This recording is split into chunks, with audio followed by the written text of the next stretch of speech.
Hi, this is Darren from Primal Gym. We're going to do a 4-part series on something that affects a lot of people, shoulder injuries. Okay, now, first thing, if you've had an extrinsic injury, i.e. bang, something's hit you, you've fallen over, you play rugby, you've cracked on it, or someone's tackled you or whatever, then this probably won't apply.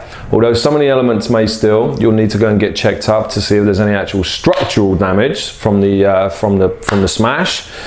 But if you're just like one of those hundreds of people, it seems, that just seems to keep getting twinges in the shoulders, especially when you're pressing or after a vigorous workout, then this is going to be a big help to you. What we're going to go over today is the causes of those types of injuries, and then through this series I'm going to give you 10 tips of how to fix this issue or how to address this issue. We're going to start with the biggest one today, and then over the next weeks we'll have a look at the other tips as well.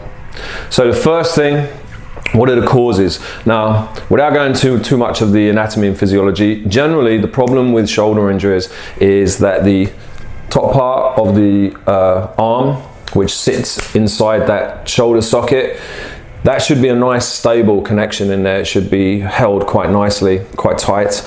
Very often through poor function, through poor posture, through a whole host of things, that connection in there, that stability in there can become very loose. So that what happens is, rather than being held in place as the shoulder moves around, we get a lot of laxity in there, and it starts to push into what's called the anterior capsule, and things start to grind and crunch in there, and they're basically moving around. Imagine if the axle in your car suddenly became very loose, or it wasn't connecting, it wasn't fed into the wheels properly or whatever.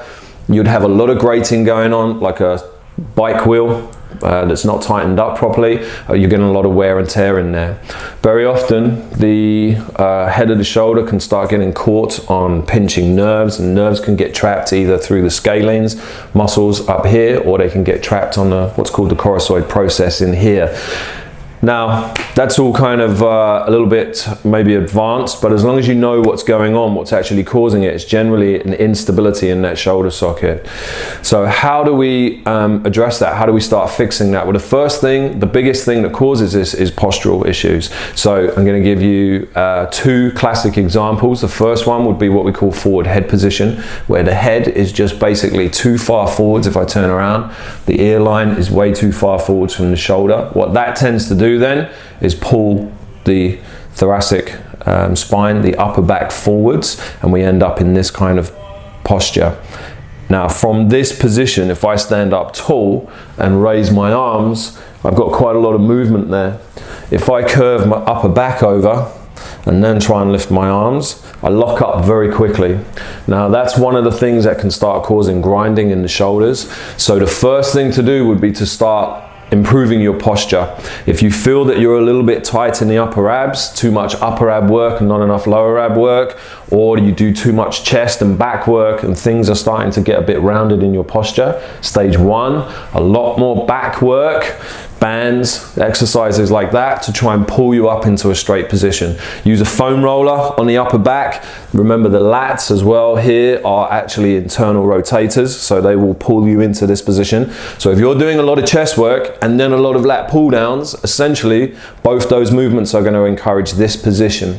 Then you start getting restriction in shoulder mobility, then bam, you've got shoulder issues.